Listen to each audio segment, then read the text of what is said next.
Arrantana seenaa leenca injifataa ta'e Aliyyi bin Abi Xaalib haasa'uu deemna. Aliyyi bin Abi Xaalib warra dura ijoollee irraa islaamawaniiti. Guddina ijoollummaa isaa mana Nabi Muhammad sallallahu alaihi wasallam keessatti guddifame.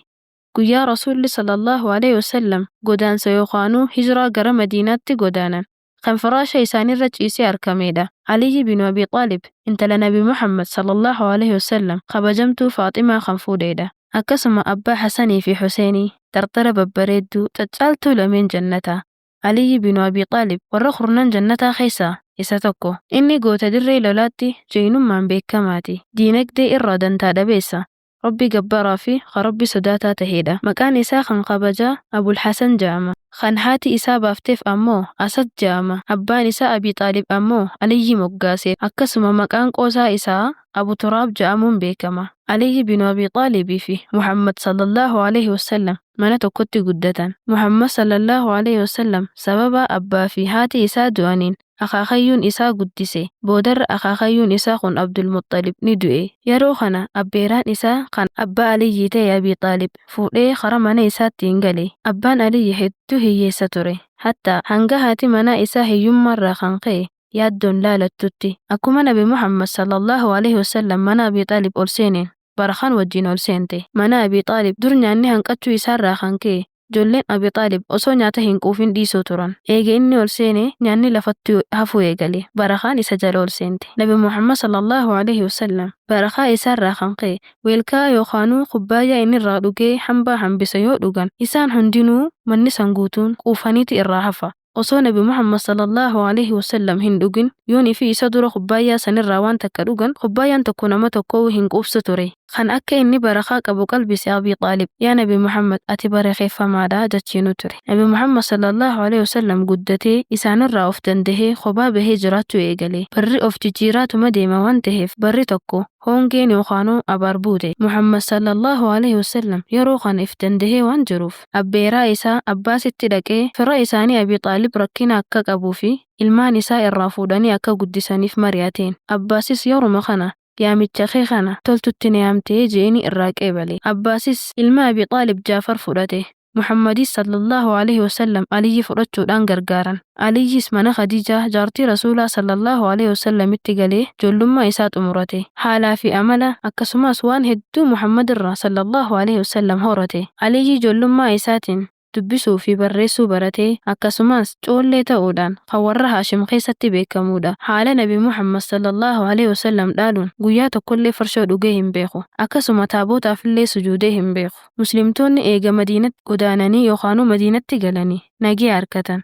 Kaafirtoonni fi Qurayshtoonni hundinuu hirriba dhaban. Nagee isaanii kanaaf mushriktoonni achittis hokkoruuni yookaanuu jeequuni eegalan ummata muslimaa. Nabi Muhammadis sallallahu alaihi wasallam jihaadaaf labse. Aliyyis warroota jihaada keessatti hirmaatan keessaa qooda fudhachuun isa jalqabaa ture. Shahidummaa argachuufis akka dirree raaree yookaan gammoojjii Saharaa keessatti nama bishaan qabbanaa'aa barbaadutti shahidummaa barbaacha bololaa ture. Guyyaa duula Khaybar gootni Islaamaa Aliyyi bin Abi Xaalib sababa dhukkubbii ijaatiin lola kanarraa hafe. Garuu jaalallee isaarraa hafuun gonkumaa waan ta'uu hin qabne tahee itti mul'ate. Aliyyis eega waraanni karaa bu'e osoo ijji isaa dhukkubduu ka'ee waraana kana dhaqqabe. Halkan barii Rabbiin Khaybaariin banuuf deemu kana keessatti Rasuulli sallallahu alaihi wasallam akkana jedhe. Boroo alaabaa Islaamaa tana nama harka isaatiin Khaybaar banu kan Rabbii fi Rasuulli isaa sallallahu alaihi wasallam jaalatu ammaas kan Rabbii fi Rasuullilleen sallallahu alaihi wasallam isa jaalataniifiin kannaa jeen. Namni hundinuu wallallaalanii eenyuuf kannu deema laata? Eenyuma namni kun jechuun ofis gaafatan. Hundi isaaniitu silaa namni kun ana ta'e jechaa hawwaa bulan. Yeroo bariites osoo hundi isaaniitu anaaf kanna jaanii eegu jiranii Rasuulli sallallahu alaihi wasallam Aliyyi hoo mee eessa jira jechuun isaan gaafate. Isaanis Aliyyi ijaatu dhukkubee hafee jaaniin. Rasuulli sallallahu alaihi wasallam naaf haa dhufu naaf fidaa jeen.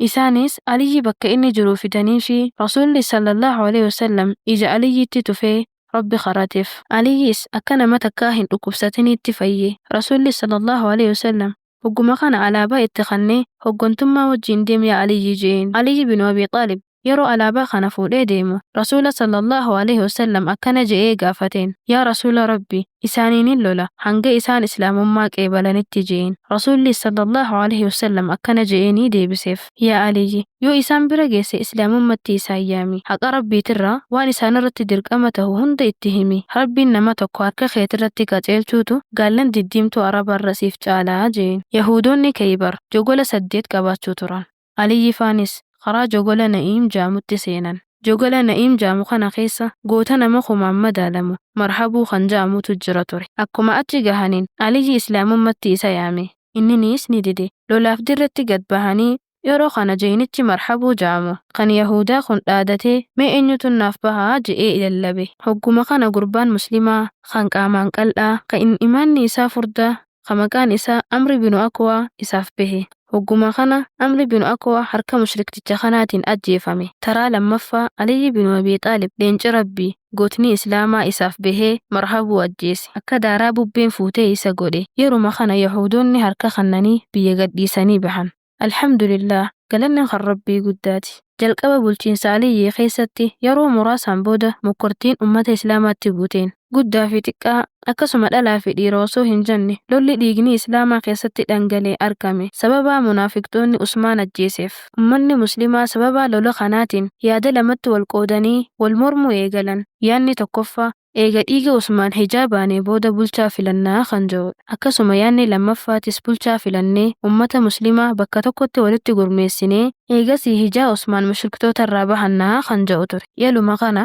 warri Usmaan ajjeese mala malachuu eegalan munaafiqtoonnii fi warroonni Usmaan ajjeesan takka hirriba rafanii hin beekan akka ummanni muslimaa bulchaa malee jiraatan waan barbaadaniif jecha kanaaf jecha amiira muumintoota Aliyyi karaa Madiinaatti Muhawiyyaa bulchaa Shaam karaa biyya Shaamitti akkasuma Amri binu Aasii bulchaa Masrii karaa biyya Masriititti ergan isaan sadeenuu halkan tokko keessatti ajjeesuuf qophaa'an mala baafatan kanaas raawwachuuf hijiraa irraa bara 40tti baatii Ramadaanaa bultii 17 guyyaa jimmataa sadeenuu yeroo tokkotti ajjeesuuf qophaa'an guyyaa kana garuu ajalli yookaanuu qaxaroon Muhawiyyaa fi Amri binu Aas hin geenye ture Aliyyi binu Abii Xaalib garuu salaata fajriitiif ummata walitti yaamuuf osoo deemu jiru munaafiqtichi Abdurrahmaan binu Muljim kan jedhamu sayfiin mataa Aliyyi keessa dhahe Aliyyi binu Abii Xaalib hoggaa sayfiin mataa keessa dhahamu akkana jedhe laa ilaaha illallah fazat wa rabbal kaaba jechuu ture hiikkaan isaatis haqaan gabbaramaan rabbii tokkicha malee hin jiru ani milkaawe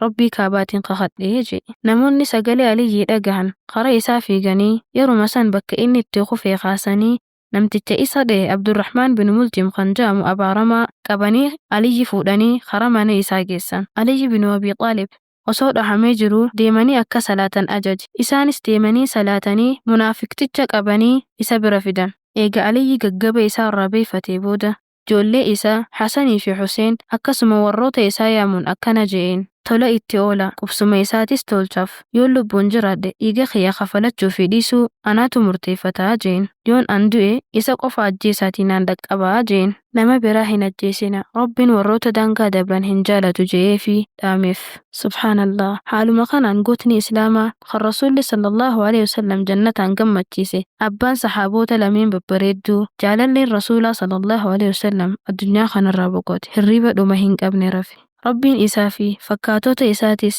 jannata keessatti wal nu haa agarsiisu